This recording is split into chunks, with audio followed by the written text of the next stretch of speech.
Hello everybody and welcome to this video. In this video I'm going to be teaching you how to draw basically any figure based off of the method by Giovanni Civardi's drawing technique from the complete guide. I'll leave a link to his book in the description below. In this video I'm just going over his method and how to use it. So to start off with, you find your reference photo, you find your figure, and you basically start off with this gesture structure line. This gesture structure line is just a basic simple line. They're straight lines, they're not too curved, but they're just lined around the general figure and how the figure is based. So you find out all of that, and then once you've created those very gestural figure lines, they don't have to be detailed or completely accurate at first, but once you have them, you're going to go around with your pencil, going around those lines, trying to create the figure and the form a little more. One of the most important things about figure drawing and gesture drawing is the actual figure itself, but it's those outlines. It's those outlines that really create the form of the figure. The shading is not something you need to worry about until much later on, but please just follow along. You're more than welcome to follow along from this drawing tutorial. You can slow it down, speed it up, do whatever you like with it, but this is how I use the method. So like I said, all it is you find out those initial gesture marks and those gesture drawings, basically those lines.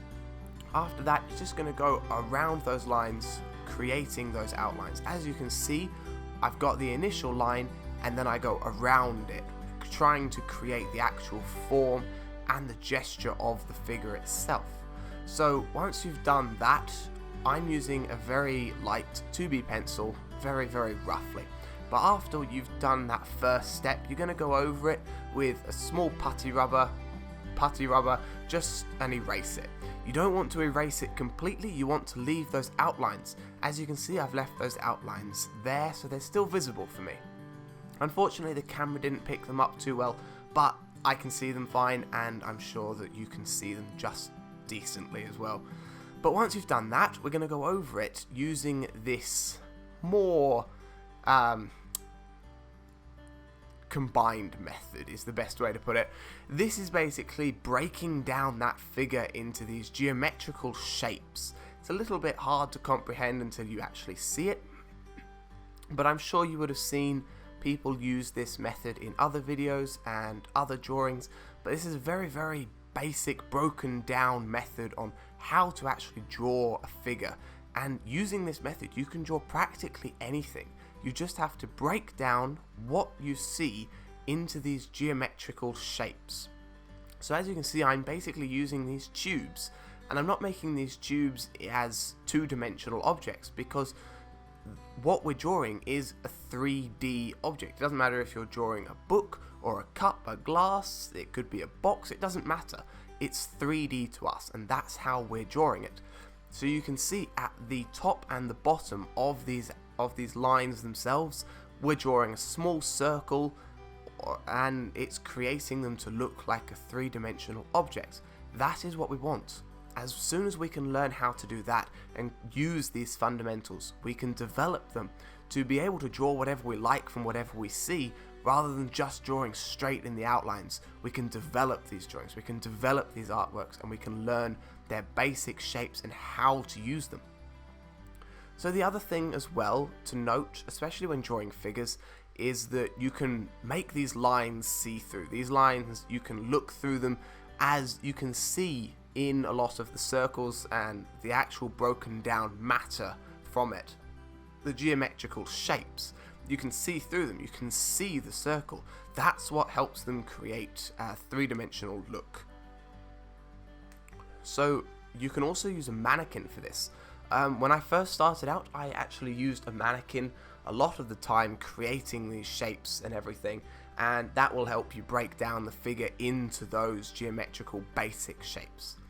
After you've done that one, you're going to go on to step 3, which is simplifying the form. Simplifying this form is basically what it sounds. You are simplifying that form, moving away from those geometrical shapes and the geometry of it, and really going into the outline. So the first step was creating that gestural line. The second step was creating those geometrical forms. This is actually simplifying that.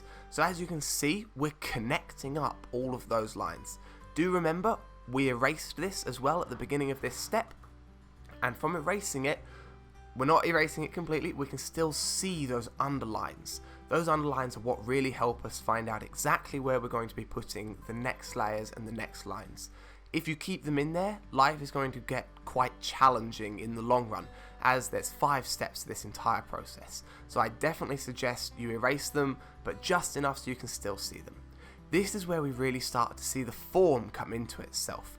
And I do have a little bit of trouble with the leg. I do decide to change the leg around a little bit because it didn't quite look right. So that will happen further along in the stages.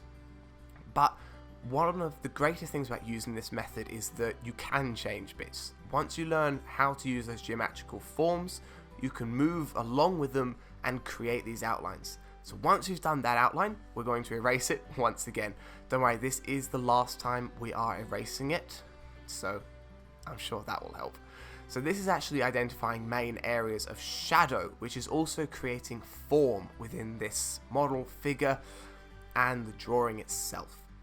So once again, we erased it, but still so we can see those lines. By this point, those initial lines that we would have put down are completely erased. Those second lines we put down are still slightly there with those geometrical forms. But the third time, we're actually we're actually seeing where those lines are, and we're able to actually manipulate them to create the form we want and the form we want to see. Erasing those lines can be a bit challenging at first, and you might not want to, but trust me, you will see your figure develop. Especially now, I'm sure you can see on the right hand side, I've decided to manipulate the figure a little more and just trim it down, I would say, and get rid of those extra lines on the side. Don't worry, I will go back and erase those at some other point, but you can see how the form really starts to come together and really brings itself a lot more. But once we've done that and you've made all those tiny little adjustments you'd like to make, we're going to go in and actually start creating forms and values and adding in those shadows. Now for this initial shadow, we're not going to be shading. Shading is the next step. This is us using the hatching technique, which is basically where you're just doing straight lines, and cross hatching, which is where you're crossing those lines over with the other lines. That is all we're doing. We're not going really back and forth with it at all. That is the next step. So just stick with me. This can be a little bit time consuming, but believe me, it really starts to bring the whole thing together. Personally, I do like to start with the hair and the head, as I find it's one of the easiest things to mess up. So if I mess it up, I can easily redo it without having to worry about anything else. But you can see from just those initial shading lines and those hatching lines that we've put down, it really starts to bring the form together more with itself.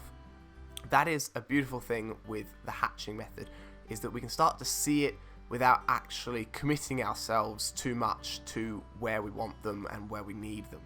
This is probably, after this step, you could decide to stop there, as this can look completely fine just by using the hatching and cross-hatching method. But we're going to decide to push it a little more and actually start really going in with that shading and creating those shadows. So as you can see, we've done that, but we're not going to erase it this time. Last time was the last erasing. This time we're going straight in with the 2B pencil again on to step 5, which is modeling the surface. I know it sounds slightly weird other than shading or shadowing, but it works. This is what it is, because you're developing this model, you're developing those shadows, and you're really trying to bring that surface alive. And we're not looking at textures, that's not something we're worried about. This is how to draw the form, figure, and using this method, which is a 5-step method, you can do still life drawing, you can do model drawing, you can draw anything you wish using this method itself. And you can see from those cross hatches and those hatches that we put in, we can actually use them to our advantage to know where we want the darkest shadows to be. So you can see from exactly where I put those lines in are the darkest shadows, and as we move more to the right hand side, those shadows are going to be slightly lighter.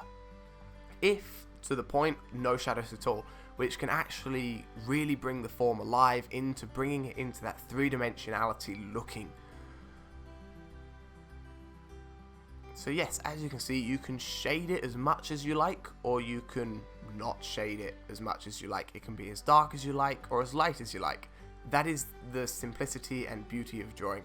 Also, we've decided to put down some shadow at her feet, as that really helps ground her, and I find that works very, very nicely. The other thing to keep in mind with this is that on the left hand side, we've made the shadows a lot darker compared to the right hand side. On the right hand side, you can basically see just that outline, but we're going to go over that with some really deep cross hatching. They're going to be dark and really help bring alive that contrast. So I hope this helped you. Hope you have fun using this method. Thank you very much for watching. I hope to see you in the next one.